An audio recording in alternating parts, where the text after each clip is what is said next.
Hi everybody, I'm Nikki Delventhal, and since the winter of 2019 going into 2020, I've been living my unconventional dream of living out of my Prius full time to explore the Americas and its natural beauty. And now, I have my dog with me. He's been with me since September of 2020, my best friend, and now my little car camper. That's his name, Camper. Hi everybody, I'm Nikki and this is Camper, and we live in this 2006 Toyota Prius. And today I'm here to do something a little different than all my other videos, and it's just to explain to you why Camper and I live in a car and just other frequently asked questions that maybe I don't touch on in my other videos. So here we go. This is actually my second time living in a car. The first time was in Australia. It was for 2 months, and I'll tell you more about that later. Side note, before living in my car full time, this was also one of my favorite ways to travel. I would fly in, check my camping stuff, even my air mattress, rent a car or minivan, and use that as my hub for 1 to 2 weeks. Here is a general overview of my route this year, revisiting all of my favorite places. Though the mileage is approximate because when I was in Roslyn, Washington, my friend's dog accidentally reset the odometer with their nose. Thanks, Sadie. You cute pup. Here's a little backstory on me to answer all of your questions and comments. I have this, what a lot of people call maybe a backwards philosophy on life, where I don't understand why we work so hard when we're young and able-bodied and wait until we're retired or possibly older when it's so much harder to do the things we truly want to do. Why are we waiting to live when maybe we won't even have a later? Of course, still make money and do what you need to do, but make what you need. And if you make more, awesome, save it, and then keep doing what you love. But yeah, I'll sit at a desk when my knees are shot and I've climbed all the mountain peaks that I can, and I've danced all the dances and I've done all the challenges.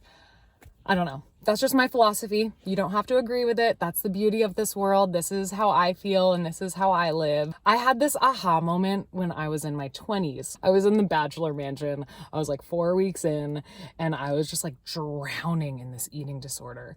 And more on that story later.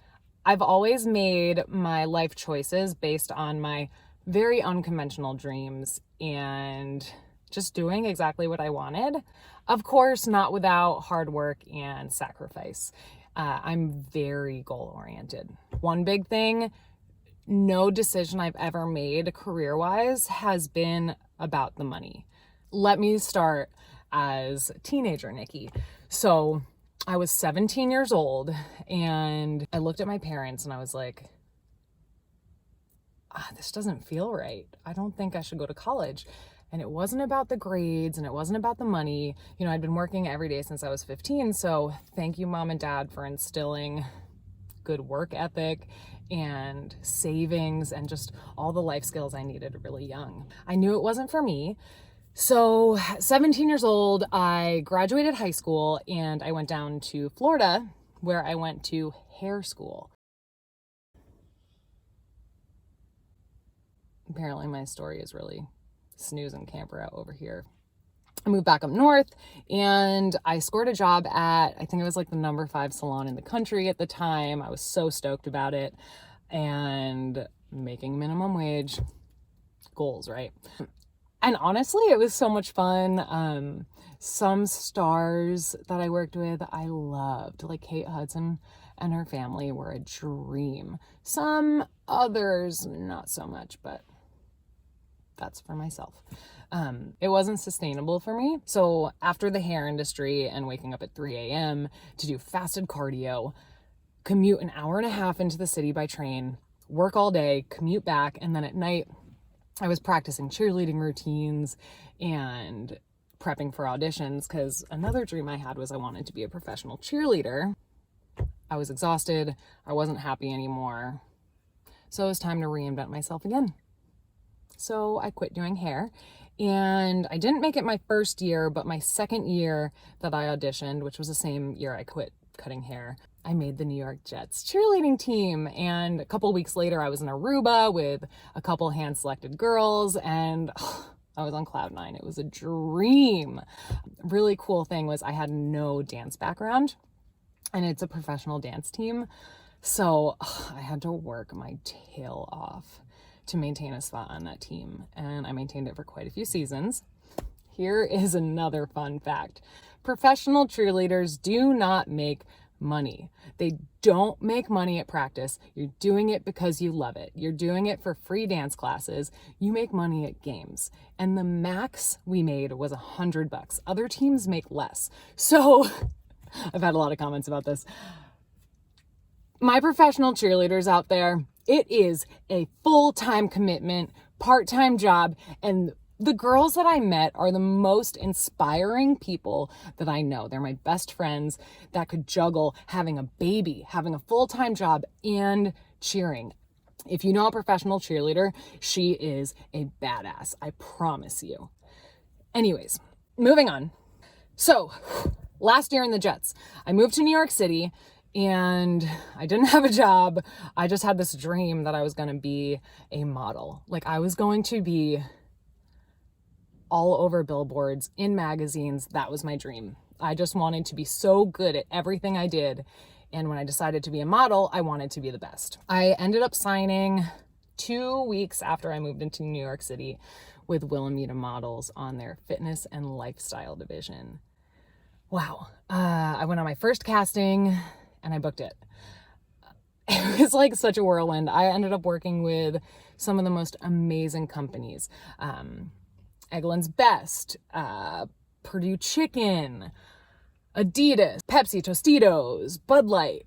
Just to name a few. There were just so many. And then my favorite moment modeling. God, I put modeling before everything. It was Valentine's Day. I had canceled on my date. Sorry, he was not very happy about that. But I booked my first 10-page spread, and it was my first magazine cover. So within 6 months of modeling, I was on a magazine cover. I was just like cloud nine, right? Modeling made me so happy. I was so good at it. Side note, magazine editorials, right? You see a girl in a magazine. I was making less than $150 for the entire day. So yes, modeling looks super glamorous, but it's a struggle. Commercials make a lot of money, but also you're going to like 1,000 castings just to book that one commercial. Fast forward a couple years and I realize I am in a career where my entire livelihood is based on how I look and my performance, which I'm very aware of, but I mentally and physically was on this big decline. My happiness was just like slowly being drained. Actually, I was drowning. I was drowning in this wicked eating disorder. And gosh, between getting told at cheerleading practices, every Thursday we got weighed, the scale was out, and my coach says to me, and I quote, "You are the heaviest professional cheerleader in the United States," deadpan. And I look at her and I was like, "Thank you. I'll work on that." Hindsight, what a freaking accomplishment, right? Hey, camper, I'm the heaviest professional cheerleader in the United States. High five, baby. He's gonna leave me hanging. All right, I love you. Truth be told, let's see, I was 5'8", 137 pounds. If I was 3 pounds over that, I would get benched. Happened a lot. I was powerlifting, like, that's crazy. I also was having clients tell me, like, you know, at one point, one thing that really gets stuck in my head a lot is I had this one client who told me my shoulders were too broad and that my thighs were too big. And like years later, I'm like, do you know how much I'm capable of? So just all these things, you know, being ripped apart all the time. Nothing I did was helping my eating disorder. I can't make this up. I literally took a position on ABC's The Bachelor because I thought had nothing to do with the TV time or airtime. Would have been cool to find a husband, sure. But honestly, I thought that if I had all those cameras on me at every second of my life, I would overcome my eating disorder. How crazy is that? Like, I had tried every method to try to get over my eating disorder. Inpatient, outpatient, countless therapists, everything. And it's like I just kept getting worse. And obviously, media, show business, that didn't help. And I realized, okay, this is not for me. I left the show very shortly after that, stopped all of my contracts, and completely left the entertainment world. It was like the hardest decision I've ever made in my life. But I had to leave one love and one passion to truly find another, and that was myself, because I had totally lost myself. If anyone out there can relate to any of this, I promise you there's light at the end of the tunnel. Like, I literally thought I was going to be stuck like that for the rest of my life. And I can truly say this, I recovered 100%. So do not give up. I really advocate for this stuff. I even did Miss Connecticut United States once, and I signed up 2 weeks earlier because I just did everything I could to have a platform to help people who felt the way I did. I got first runner-up that year. That was so weird. I don't know. There's nothing that hurts me more is to see women who struggle with body image and eating disorders. I want to be a role model to these women, and I really want to show a positive side that being healthy is beautiful inside and out. Really quick thought while we're sitting here right now. So it may look like a negative that I had a challenge that essentially affected my career, ending it. But on the other side of that, sometimes there are challenges that help guide us to a time or place or a new pursuit that is better suited for us to fit our desires. So this is a positive for me. This gave me a lot of life perspective, but also made me realize that I just have to do what makes me happy, and living in a car makes me happy. So out with the modeling and back to the reinvention. How was I going to reinvent myself? So in the next couple months in my New York City apartment, 4-bedroom, 1 bathroom, still paying $1,400 a month. It's freaking crazy. I knew I had to get out. So I actually got a job as a tour guide. I ended my lease, and that summer I ended up in Australia, New Zealand, leading teen tours. So for 2 months that summer, I took teenagers all over Australia and New Zealand and got to share my passion for travel and culture and just connecting with people, especially teenagers. They make me so happy. But while I was there, I had asked the company to book me a one-way ticket because I really wanted to stay there and explore, and I had no plans for afterwards as I wasn't modeling anymore or cheerleading. So I got in my rental car, and for 2 months I just lived in my car. Didn't get a single hotel, just made friends, stayed at some friends' houses, but that was my first moment, right? That, oh my gosh, I get it now. I had lived in all these different places, and I never felt at home. And all of a sudden I was in this car, like cramped in this seat. Like I didn't even have a mattress. I was just trying to make something work. And I was hiking all over the east coast of Australia. And it was like, oh my gosh, I am meant to roam. And it all just clicked. I ended up accepting a position with the same company where I became their road warrior. And what that means is I traveled the United States pretty much full time during the year, and went to high schools just to share with kids and the parents my passions for travel and culture, and that was awesome. And then over the summers, and ever since, I have been leading tours in Europe, where every 3 days we're in a new city or a new country, and gosh, it is just a dream, and if I can, I'm going to do this for the rest of my life. I feel so fulfilled. I mean, don't tell my CEO this. Well, I tell her all the time, I would literally do this job for free. Exhausting, a lot of hard work. Oh God, it's such hard work. The stories. And that brings me to now. 2019, 2020, it's the winter. I had just ended a relationship. I was living in Texas, and all of my jobs simultaneously just ended. So I started doing trips in the car, and initially it was just going to be for a few months. And then COVID hit. And when that happened, I remember I was on a trip in Qatar, India, Sri Lanka, and the Maldives. I flew home early, and the day I landed, I was told I couldn't go back in my apartment. And I understood. My roommate was very susceptible to sicknesses. We didn't know what it was. No tests were available. And They were also handicapped. So I just got in my car and left. I didn't know for how long. When I tell you, I didn't have this mattress. I had a mattress topper that I had found. It was broken up into 6 pieces. I just hit the road with all my things, and I have been living full time out of my car ever since. You know, instead of just feeling down on myself, I made the best of it.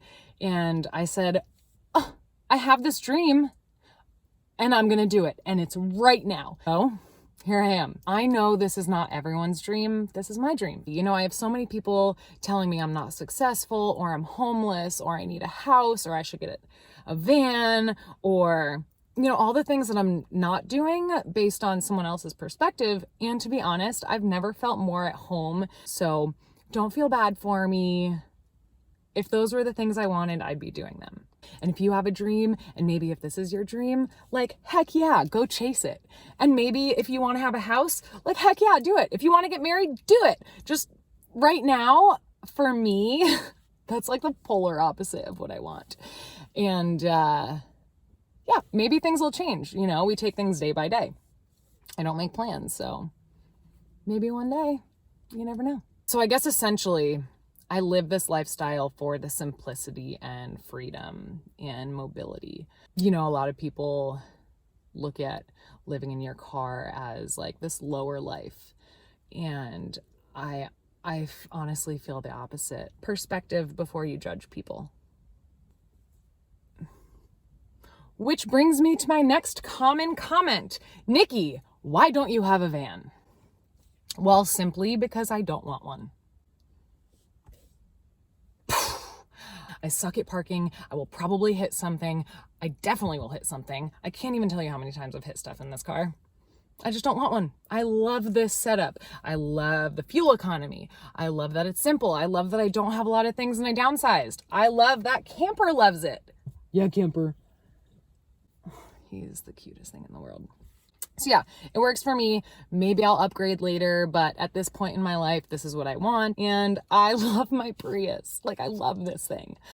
Gas mileage. Okay, so this Prius will get 45 to 50 miles per gallon pre-build out. So my first 6 months to a year before I put in the seats, the roof box, and the gravel bike, which acts like a parachute. That's what it was. After, it's about 32, so that's a big swipe. Okay, another common question. How do I pay for everything? What are my jobs? Since I was 15, I've had multiple sources of income. I've always been someone who kind of just goes out and tries to get money wherever they can. So doing hair. I also taught fitness at one point.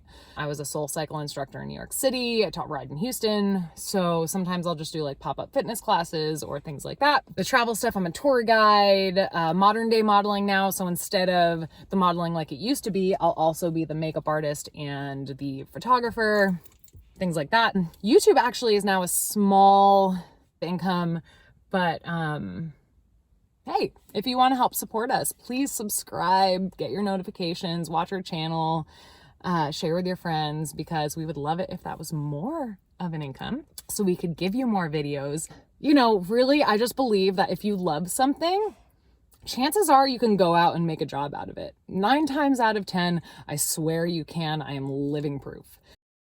How long will I be doing this? I don't know. And that's the beauty of it. When I started, I didn't know. It's been over a year. By the time you see this, it might be multiple years. But my favorite part of this life is we can take things day by day. We can wake up and we can drive somewhere. I can wake up and decide I want to go hiking. I can wake up and decide I want to go bike ride. I wake up sometimes and say, I want to see my family, and I drive 3,000 miles across the country to go see them. Truthfully, I think I'll be doing this for a long time, like years long time. Like, I don't see an end. But like we've been talking about, we change our minds, adapt, and if I stop tomorrow, I stop tomorrow. But I think it's going to be a lot of years. I've just made my way through life with what my parents taught me, and that's if you dream it, you can achieve it with hard work and a positive attitude and a big smile. And chances are, if you meet me or see me, I will have a huge smile on my face no matter what's going on. That's just who I am. And yeah, like, even if I'm down, I just try to smile and see the bright side of things. And I hope that you can do the same. And if you're in a situation that maybe isn't optimal, keep your eyes on the prize and your goal. And I really think you can get there. So if you want to live in your car, I hope I'm inspiring you to do that. And if you don't want to live in your car, but you're watching this, I hope that I can inspire you to just follow your dreams, whatever they be. If you have any other questions or comments, please put them below. I love connecting with you guys. Y'all are the best. I have really enjoyed this YouTube journey. Don't forget, like, subscribe, share with your friends, turn on notifications. If you want to support us, we would deeply appreciate it. And I just love building this community. I hope you have a wonderful day, and I'll see you next time. One big thing, booty shot. How can I even talk when you're just so cute? I love you. I love you. Want to tell our story? Camper is my favorite thing on this planet. Saving and really good work ethic. That's going to take me a while to get work ethic. Ooh, there you go. It flowed. Work ethic. Can anyone say that right?